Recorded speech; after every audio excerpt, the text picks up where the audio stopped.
Hello everyone. நாம இப்ப பார்க்க போறது time block technique. Time block technique அப்படின்னா உங்களுடைய டைமை பிளான் பண்றது. என்ன ஒர்க்கு அப்படின்னு பிளான் பண்ணி அந்த டைமை பிளாக் பண்றது. என்ன வேலையை பண்ண போறீங்களோ அந்த வேலைக்கு உண்டான நேரத்தை முன்கூட்டியே பிளான் பண்ணி பிளாக் பண்றது தான் டைம் பிளாக் டெக்னிக்.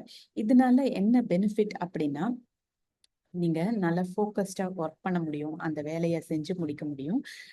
வேலையை நிறைய வேலை டாஸ்க்ஸ் இருந்ததுன்னா அதை எல்லாத்தையும் உங்களால ஈக்குவலா உங்களுடைய கவனத்தை கொடுக்க முடியும்.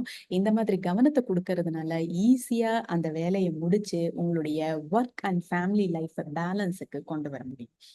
இதை எப்படி பண்றது அப்படின்னா, நீங்க உங்களுடைய ஒர்க்கை முன்கூட்டியே பிளான் பண்ணிக்கணும். என்ன ஒர்க்கு என்ன டைம்ல பண்ண போறோம், என்ன ஒர்க்கா இல்ல ஒரு வேலையா இல்ல பல வேலைகளா, அந்த பல வேலைகள் இருந்ததுன்னா என்னென்ன டைம்ல பண்ண போறோம் அப்படின்னு முன்கூட்டியே நீங்க பிளான் பண்ணிக்கணும். இதை பிளான் பண்றதையும் நீங்க day wise, week wise, month wise, year வைஸா ஸ்பிளிட் பண்ணிக்கணும். சில வேலைகள்லாம் ஹை ப்ரையாரிட்டியா இருக்கும், இன்னைக்கே முடிக்கணும் அப்படிங்கிற அந்த வேலைகளா இருக்கும். அதெல்லாம் டே வைஸ்க்கு கொண்டு வாங்க. சில வேலைகள்லாம் இன்னைக்கு முடிக்கலைன்னாலும் பரவாயில்ல, இந்த வாரத்துக்குள்ள முடிச்சா போறோம் அப்படின்னு இருக்கும். அந்த வேலையெல்லாம் வீக் வைஸ் அது கீழே அந்த ஹெட்டிங் கீழே எடுத்துருப்பாங்க. சில ஒர்க்கெல்லாம் இப்பயே முடிக்கணும்னு அவசியம் இல்லை, இந்த வாரத்துல முடிக்கணும்னு அவசியம் இல்லை, இந்த மாசத்துல இந்த மாசம் முடியறதுக்குள்ள முடிஞ்சா போறோம் அப்படின்னு எல்லாம் இருக்கும் இல்லையா. அந்த வேலைகள் எல்லாம் மந்த் வைஸ் எடுத்துக்கோங்க.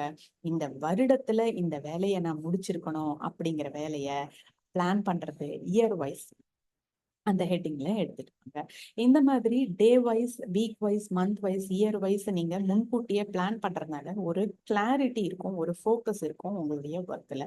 நீங்க உங்களால week wise, month wise, year wise உங்களால கான்சென்ட்ரேட் பண்ண முடியல, அது என்னால திங்க் பண்ண முடியல அப்படின்னா அட்லீஸ்ட் டே வைஸ் பிளான் அது பண்ணுங்க.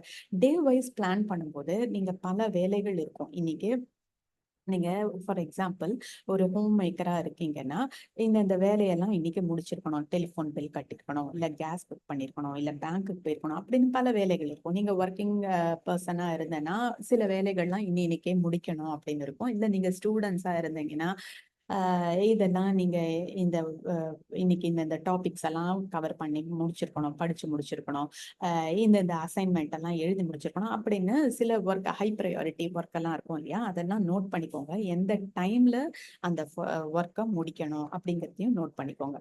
எந்த அந்த டைம் நீங்க அதுக்குன்னு மாத்திரம் டெடிகேட் பண்ணணும். அந்த மாதிரி அந்த இப்ப ஸ்டடி அப்படின்னு எடுத்தீங்கன்னா அந்த டைம் ஸ்டடிக்கு மட்டும்தான் இருக்கணும். No play. அந்த டைமுக்கு கண்டிப்பா பிளே இருக்கக்கூடாது, இல்ல டிவி பார்க்கக்கூடாது, இல்ல மூவி பார்க்கக்கூடாது. அதுல நீங்க கவனமா இருக்கணும். அத full time and focus, dedication எல்லாமே அந்த ஒர்க்ல தான் இருக்கணும். இந்த மாதிரி நீங்க ஒர்க் பண்ணி டேக்கு ஒர்க் பண்ண போறீங்க அப்படின்னா, ஒர்க் பண்ணி பிளான் பண்ண போறீங்க அப்படின்னா அதை ஒரு நாள் முன்னாடியே பிளான் பண்ணிடணும். மறுநாள் நீங்க என்னென்ன ஒர்க்கை முடிச்சிருக்கணும் அப்படிங்கிறது முந்தின நாள் இரவே நீங்க பிளான் பண்ணிருக்கணும். அட்லீஸ்ட் அது முடியல அப்படின்னா அன்னைக்கு டே ஆரம்பிக்கும் போது ஃபர்ஸ்ட் டைமா இன்னைக்கு இந்த வேலையெல்லாம் முடிச்சிருக்கணும் அப்படின்னு நீங்க லிஸ்ட் அவுட் பண்ணிக்கோங்க. எந்த டைம்ல எந்த ஒர்க்கை பண்ணுறது, எவ்வளோ நேரம் பண்றது அப்படின்னு எடுத்துக்கணும். இல்லைன்னா ஒரு ஒர்க்கை இந்த நேரத்துக்குள்ளதான் முடிக்கணும் அப்படிங்கிறத வச்சுக்கோங்க. இல்லைன்னா நீங்க அந்த ஒரே ஒர்க்கை நாள் முழுக்க பண்ணிட்டே இருப்பீங்க. அப்ப ஏன்னா ஃபோக்கஸ் இல்லாததுனால நாள் முழுக்க ஃபுல்லா எக்ஸ்பேண்ட் ஆயிடும். அதனால கரெக்டா இந்த டைம்குள்ள இதை முடிக்கணும், இந்த பர்டிகுலர் டாஸ்கை இந்த பர்டிகுலர் டைம்ல முடிக்கணும் அப்படிங்கிறத முன்கூட்டியே டிசைட் பண்ணிக்கோங்க. இந்த மாதிரி டிசைட் பண்ணி நீங்க ஒர்க் பண்றதுனால, டைமை பிளாக் பண்ணி டிசைட் பண்ணி பிளான் பண்ணி ஒர்க் பண்றதுனால அந்தந்த வேலைகள்லாம் கரெக்டான டைமுக்கு மாத்திரம் முடியறது கிடையாது. உங்களுடைய செல்ஃப் டிசிப்ளினும் இம்ப்ரூவ் ஆகும். உங்களுடைய ஒர்க்கு ரொம்ப எஃபெக்டிவாகவும் ப்ரொடக்டிவாகவும் இருக்கும்.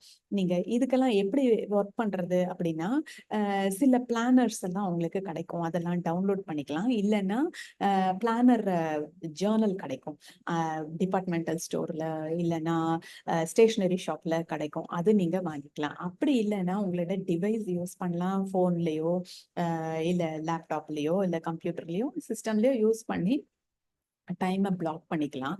ஆனா என்னுடைய சஜஷன், என்னுடைய பர்சனல் சஜஷன் என்னன்னா, எப்பயுமே பென் அண்ட் பேப்பர் யூஸ் பண்ணி கையால எழுதுங்க. கையால எழுதும்போது நீங்க என்ன ஒர்க்குங்கிறது உங்களுடைய ஃபுல் கான்சென்ட்ரேஷன் மாத்திரம் அதுல இருக்காது. என்ன ஒர்க்குன்னு நீங்க எழுத்துல மாத்திரம் இருக்காது. உங்களுக்கு சப்கான்ஷியஸ் மைண்ட்லயும் அது ரெஜிஸ்டர் ஆயிடும். இன்னும் நல்ல ஸ்ட்ராங்கா பதியும். அந்த ஒர்க்கை முடியறதுக்கு இன்னும் சக்சஸ்ஃபுல்லா முடியறதுக்கு அது இன்னும் கொஞ்சம் ஹெல்ப் பண்ணும். ஓகே கைஸ், நீங்க இன்னைக்கே இந்த நிமிஷமே இந்த டைம் பிளாக் டெக்னிக்கை இம்ப்ளிமெண்ட் பண்ணுங்க. கீழே கமெண்ட் பாக்ஸ்ல கமெண்ட் பண்ணுங்க. எப்படி நீங்க இம்ப்ளிமெண்ட் பண்ண போறீங்க? பென் அண்ட் பேப்பர் யூஸ் பண்ண போறீங்களா, இல்ல டிவைஸ் யூஸ் பண்ண போறீங்களா? பென் அண்ட் பேப்பர் யூஸ் பண்ண போறீங்கன்னா என்னென்ன டாஸ்க்குக்கு நீங்க டைம் பிளாக் பண்ண போறீங்க? உங்களுடைய பிசினஸ் ஒர்க்குக்கு யூஸ் பண்ண போறீங்களா, இல்ல பர்சனல் ஒர்க்குக்கு யூஸ் பண்ண போறீங்களா அப்படின்னு கமெண்ட் பண்ணுங்க, லைக் பண்ணுங்க, ஷேர் பண்ணுங்க.